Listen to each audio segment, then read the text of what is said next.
El Atajo, San Pablo del Monte. Esto que te voy a contar me sucedió hace casi un año y trato de no pensar mucho en ello porque me empiezo a hacer telarañas en la cabeza al tratar de entender por qué nos tuvo que suceder a nosotros.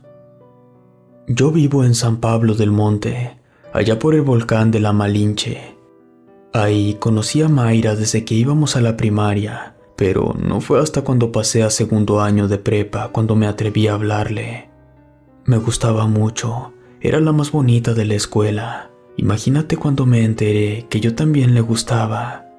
Eso me lo dijo Samuel, mi mejor amigo, quien esa vez me pidió que lo acompañara a darle un regalo a Julieta, su hermana. Su hermana que estaba con Mayra, ahí nos presentaron. Recuerdo que mi amigo me codió para que la invitara a salir. Ahí mismo nos pusimos de acuerdo para ir por una nieve a los portales, y a partir de ese día nos hicimos novios. Compartíamos algunas materias, y en nuestras horas libres nos buscábamos para estar juntos, y después de clases la iba a dejar a su casa. Ella vivía en una ranchería muy cerca del pueblo, pero había dos caminos, el largo por la carretera principal, y por ahí nos tardábamos una media hora o más, y el corto, nosotros le pusimos el Atajo. Por ahí era cosa de 10 o 15 minutos caminando por un sendero muy angosto de gravilla roja y pegado al cerro de San Antonio.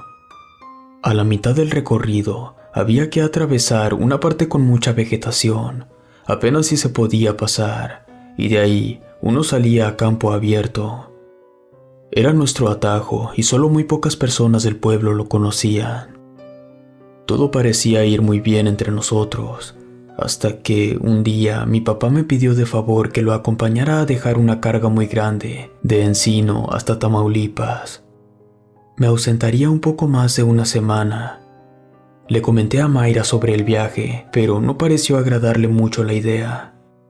El día que salimos del pueblo a la entrega, ni siquiera se fue a despedir. Pensé que estaba realmente enojada. No me tomaba las llamadas, ni siquiera me contestó uno de los mensajes que le enviaba a diario. Y para acabarla de amolar, la entrega se retrasó un poco y nos quedamos unos días más. Regresamos al pueblo después de casi 2 semanas. Al otro día, lo primero que hice al llegar a la escuela fue buscarla, pero no llegó a la primera clase ni a la segunda. Eso me extrañó. Siempre era muy cumplida.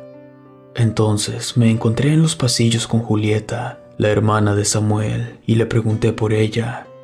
Me dijo que había estado faltando mucho y que en los últimos días se le veía muy enferma, pero no supo decirme de qué. Ya no entré a mi siguiente clase y me fui a casa de Mayra por el Atajo. Pero apenas pisé el camino de gravilla, sentí un escalofrío en todo mi cuerpo. Se me hizo raro, era un día muy caluroso y no había viento. Empecé a caminar rápido sobre el sendero, y cuando ya estaba por entrar entre la vegetación, escuché unos pasos detrás de mí sobre la gravilla.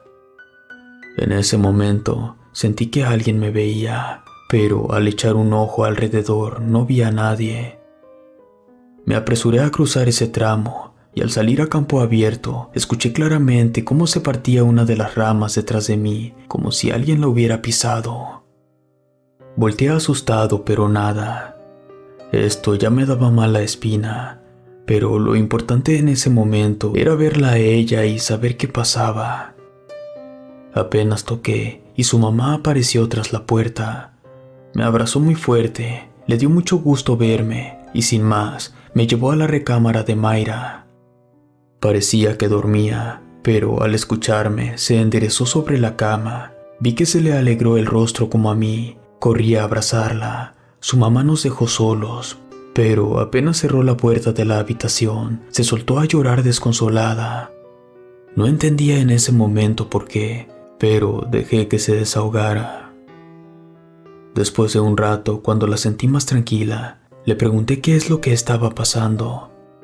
Entonces me miró a los ojos y me dijo con voz temblorosa que se estaba volviendo loca, que desde hace 2 semanas, un día antes de irme con mi papá, empezó a sentir que alguien la seguía por el Atajo a su casa, que al principio no le dio mucha importancia, pero que al otro día, cuando venía a despedirme, escuchó pisadas detrás de ella sobre la gravilla y que al voltear no había nadie, que eso le dio mucho miedo, pero que siguió caminando.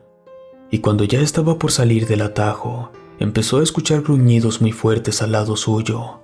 Eran como de un perro, así que trató de caminar lo más rápido que pudo, pero que aquellos bufidos la fueron siguiendo todo ese último tramo. Hasta que de plano sintió un aliento nauseabundo sobre su nuca y cómo se le erizaba el cabello y la piel de su espalda. Fue cuando sintió cómo la jalaron de los tobillos. Me dijo que fue tan rápido que apenas si pudo meter las manos.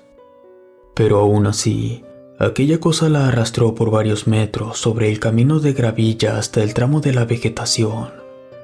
En ese momento trató de patalear con todas sus fuerzas para poder zafar sus piernas, hasta que sintió cómo la soltaban aquellas garras. Entonces se levantó como pudo y empezó a correr como loca hasta llegar a su casa. Para su mala suerte, no estaban sus papás y perdió su teléfono en el forcejeo, así que se encerró en su cuarto. Al paso de un rato, ella seguía muy alterada y llegaron sus papás, pero por su estado, me dice que ella no sabe por qué no les quiso comentar nada, pero que esa misma noche empezó a tener pesadillas con aquella cosa que la persiguió en el atajo. En el sueño, su cuerpo no era muy pesado y sus piernas se hundían hasta las rodillas en la gravilla, y sus propios gritos no los podía escuchar. Y al querer zafar sus piernas, le caía aquel animal encima que le enterraba sus garras en el cuello, y es ahí donde despierta llorando y gritando. Desde entonces que no podía dormir, porque cada vez que cerraba los ojos volvía a soñar con lo mismo una y otra vez. Sus papás la habían llevado a varios médicos del pueblo, pero que ninguno les había podido explicar qué le estaba pasando. Ya no pudo seguir contándome y empezó a llorar otra vez. La abracé muy fuerte y le dije que buscaría la forma de ayudarla. Me quedé con ella toda la tarde y la vi un poco más animada. Ya cuando empezaba a anochecer, se fue quedando dormida entre mis brazos. La recosté suavemente y me quedé todavía otro rato. Cuando salí de su casa ya había oscurecido y me dirigí al atajo. Pasé por los campos y me metí entre la maleza. Ya llevaba unos cuantos metros avanzados cuando escuché un resoplido sobre mi cabeza que hasta me sacudió el cabello. Me quedé paralizado y levanté muy despacio la cabeza hacia arriba. Entre la vegetación sobresalía la cabeza de aquel animal. Tenía el hocico abierto, podía verle sus colmillos enormes y sentir su baba escurriendo sobre mi cara. Intenté echarme a correr, pero apenas di unos pasos cuando sentí que me clavaba una de sus garras en mi pierna y me jalaba hacia el camino de gravilla.